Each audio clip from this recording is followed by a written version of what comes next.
আসসালামু আলাইকুম ওরহমতুল্লাহি ওবারাকাতু।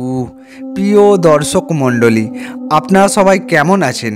আশা করছি মহান আল্লাহ রব্বুল আলামিনের অসীম করুণা ও মেহেরবানিতে আপনারা সবাই ভালো আছেন।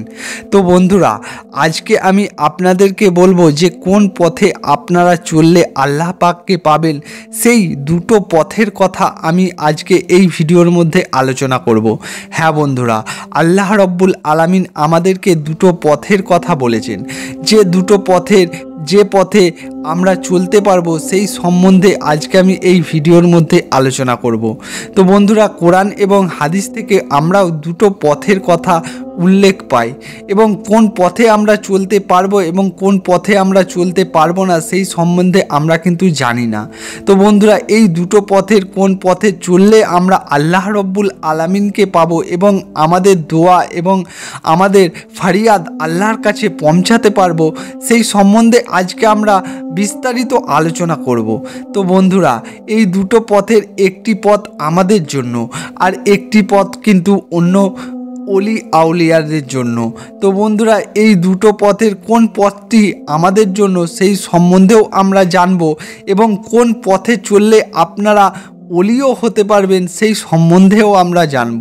হ্যাঁ বন্ধুরা, আল্লাহ রব্বুল আলামিন কিন্তু নবীর দরজা বন্ধ করে দিয়েছেন, কিন্তু অলি আউলিয়াদের দরজা এখনও পর্যন্ত খোলা আছে। চাইলে আপনিও কিন্তু অলি আউলিয়া হতে পারবেন। তো বন্ধুরা, আপনারা যদি এই পথে চলেন তাহলে আপনারাও কিন্তু অলি আউলিয়া হতে পারবেন। আপনারা যা বলবেন সেই দোয়ায় আল্লাহ পাক কবুল করবেন।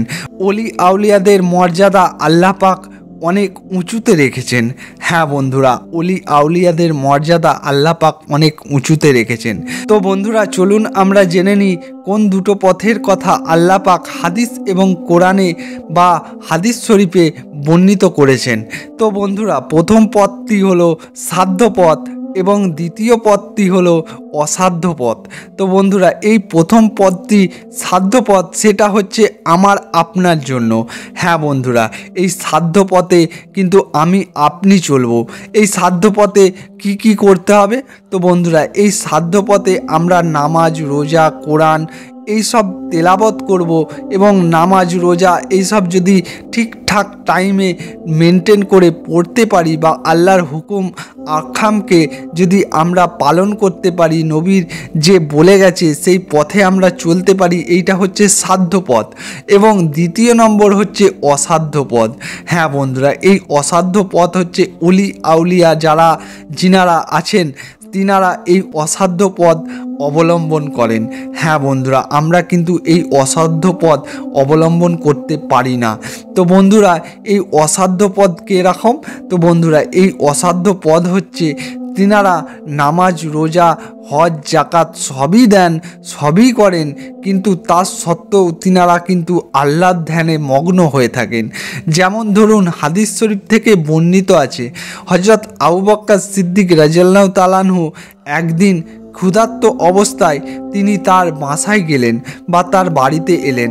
আসার পর তিনি কিন্তু এতটাই ক্ষুধার্ত ছিলেন যে তিনি বাড়িতে আসার পরই খাবারের জন্য খোঁজ করতে লাগলেন, এবং দেখলেন যে তার বাড়িতে কিছু খাবার ঢাকা দেওয়া আছে।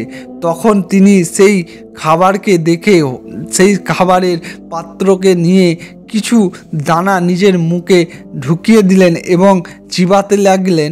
তখন পেছন থেকে তার একটি শাগরেদ আওয়াজ দিলেন যে, হুজুর, আপনি ওই খাবারটা খাবেন না। ততক্ষণ করতে কিন্তু আবু বকর সিদ্দিক রাদিয়াল্লাহু তাআলা আনহু সেই খাবারটা খেয়ে নিয়েছেন।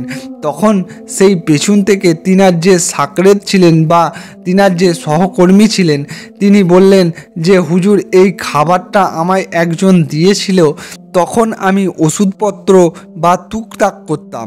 এই টুকটাক করার কারণে তার কোনো কিছু রোগ বা যে কোনো একটি রোগ ভালো হয়ে যায়।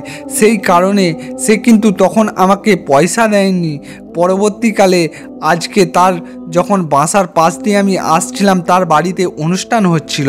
সে বলল, তুমি যে টুকটাক করে দিয়েছিলে তার পরিবর্তে আমার কিন্তু উপকার হয়েছিল, সেই জন্য সেই দিন তোমাকে কিছু খাবার কিছু দিতে পারিনি বা পয়সা দিতে পারিনি, তার উপলক্ষে সে আমাকে এই খাবারটা দিয়েছিল, সেই জন্য এই খাবারটা আমি কিন্তু খাইনি।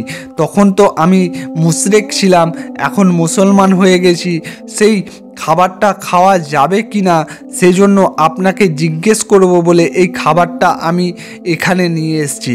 তখন আবু বকর সিদ্দিক রাদিয়াল্লাহু তাআলা আনহু এই কথা শুনে নিজের গলায় আঙুল দিয়ে বমি করতে চেষ্টা করলেন, এবং তার পাশে আরও যারা তার সহকর্মীরা ছিল তারা বলল যে, হুজুর আপনি এটা কি করছেন?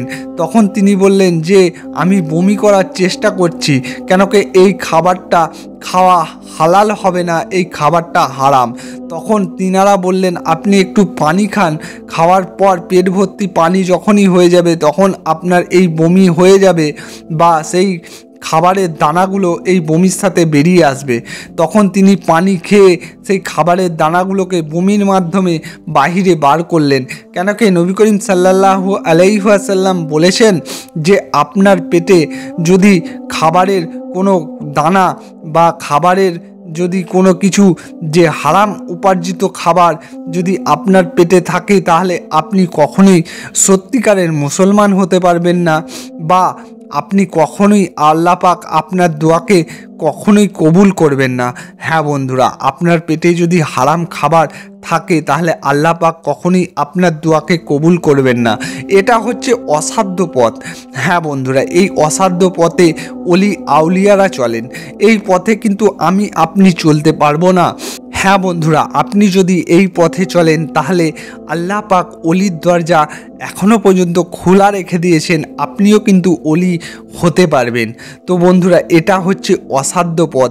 এই পথে কিন্তু অনেক ত্যাগ স্বীকার করতে হয়। হ্যাঁ বন্ধুরা, এই পথে অনেক ত্যাগ স্বীকার করতে হয়। তো বন্ধুরা, আমার আপনার কিন্তু এই পথে চলার মতো যোগ্যতা নেই, তাই আল্লাহ পাক সাধ্য পথ বলে একটি পথ উল্লেখ করেছেন। সেই পথে আমরা চললে, সাধ্য পথ মানে আপনারা বুঝতেই পাচ্ছেন যে আল্লাহকে কোনো রকম পাবো আমরা, আল্লাহ রাজি খুশি করার মতো একটি পথ। তো বন্ধুরা, এই পথে আপনারা নামাজ, রোজা, হজ, জাকাত এসব করলেই হবে, এবং নবী করিম সাল্লাল্লাহু আলাইহি ওয়াসাল্লাম যেভাবে আমাদেরকে চলতে বলেছেন সেইভাবে চললেই আমরা কিন্তু সাধ্য পথে চলতে পারবো। আমাদের কিন্তু এই সংসার জীবনে আমরা কিন্তু অসাধ্য পথে চলতে পারবো না।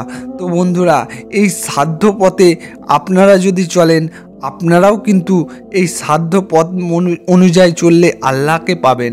তো বন্ধুরা, অসাধ্য পথে আপনারা চললে কিন্তু আপনারাও অলি আউলিয়া হতে পারবেন। তো বন্ধুরা, এই ছিল ভিডিও। যদি ভিডিওটি আপনাদের ভালো লেগে থাকে, আপনাদের উপকারে লেগে থাকে, অবশ্যই আমার ভিডিওটিকে একটি লাইক দিয়ে দেবেন এবং আমার চ্যানেলটিকে সাবস্ক্রাইব করে নেবেন। তো বন্ধুরা, আপনারা ভালো থাকবেন, সুস্থ থাকবেন এবং নিজের যত্ন নেবেন। তো বন্ধুরা, আমার জন্য দোয়া করবেন। আসসালামু আলাইকুম ওয়া রাহমাতুল্লাহি ওয়া বারাকাতুহু।